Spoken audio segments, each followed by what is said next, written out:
Graça e paz, bom dia, tudo bem com você?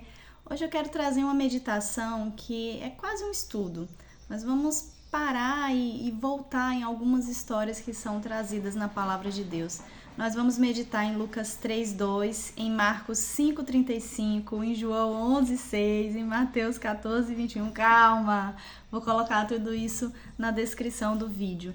Mas vamos lá, o que eu quero falar? O que nós vamos meditar hoje? Nós vamos meditar sobre o tempo de Deus. E falar sobre o tempo é algo muito interessante, por vezes angustiante. Enfim, falar do tempo de Deus é falar como andar de acordo com esse tempo. E para isso eu quero falar sobre Jesus.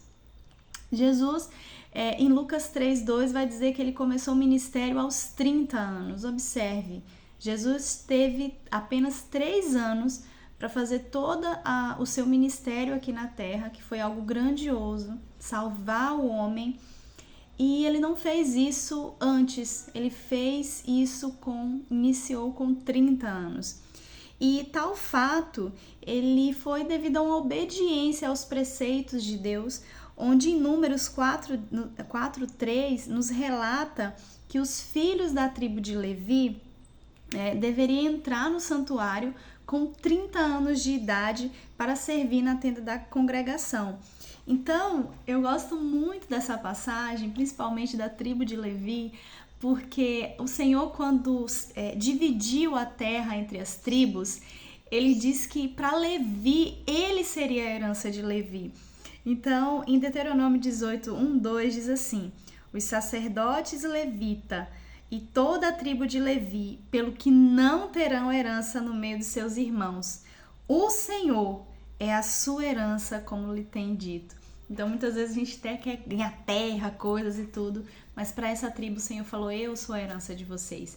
Então, Cristo, ele nasceu pobre entre os homens, mas rico diante do Pai. E como um sacerdote por excelência, ele obedece os preceitos do Pai, iniciando seu ministério com 30 anos. E com 3 anos ele executa exatamente tudo, de forma muito fiel. Cristo, ele não se apressou para entrar no ministério, mesmo sendo de suma importância o que ele faria. Ele esperou os 30 anos. E quando iniciou esse ministério, eu não consigo também imaginar Jesus tendo que correr e falar: meu pai, falta pouco tempo, eu só tenho 3 anos, eu tenho que correr para executar tudo. Pelo contrário, a gente vai ver em várias histórias na palavra de Deus que Cristo parece, aos nossos olhos, se atrasar. E é quando a gente vê, por exemplo, a morte da filha de Jairo, que está descrita em Marcos 5:35. Quando as pessoas falam: Jairo, não incomoda mais o mestre, a tua filha já morreu.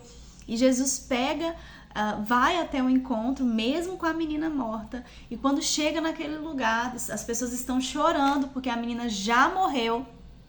E Jesus então entra no quarto e fala: Talita cumi, que quer dizer: menina, eu te ordeno, levanta-te. Observe, a menina já estava aos nossos olhos morta. Aos nossos olhos, Jesus se atrasou. A menina estava doente. Quando Jesus chega, a menina já está morta. Então ele se atrasou aos nossos olhos, mas aos olhos de Deus não. Outro aspecto interessante é a morte de Lázaro. Gente, as irmãs de Lázaro, Marta e Maria, mandam avisar Jesus que o amigo dele está doente. Mas quando Jesus sabe daquilo ali e recebe aquela notícia, Jesus não sai correndo para atender Jairo. Pelo contrário, a palavra de Deus em João 11:6 e 11:17 vai dizer que Jesus ainda esperou 2 dias no lugar que estava. Mas quando Jesus chegou lá, mandou tirar a pedra e falou: Lázaro, vem para fora. E aquele homem morto saiu lá da morte, daquele sono profundo e voltou à vida. Cristo não estava atrasado. Ele estava no tempo de Deus e executou tudo de forma perfeita. Ele disse: eu sou a ressurreição e a vida. Quem crê em mim, ainda que morra, viverá. E todo que vive e crê em mim não morrerá eternamente. Mas aí você poderia falar, sim, Marcele, mas morte e tudo mais, mas eu tô vivendo situações de tempestade, situações difíceis, e aí Jesus parece estar se atrasando, não vem, eu oro, eu espero, eu clamo.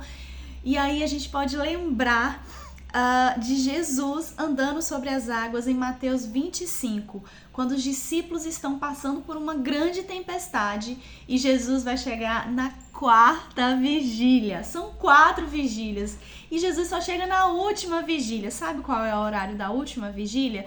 De 3 a 6 horas da manhã. Observe, entre 3 e 6 foi o horário que Jesus apareceu. Jesus não se atrasou. Jesus não se atrasou. E diante disso, o que nós podemos concluir? Que Cristo nunca esteve atrasado para cumprir o propósito do Pai. Cristo, ele não anda no tempo do homem. E o tempo do homem nós chamamos de Cronos, que é o tempo do relógio natural. Jesus, ele andou no Kairos. O Kairos, em grego, é o tempo de Deus.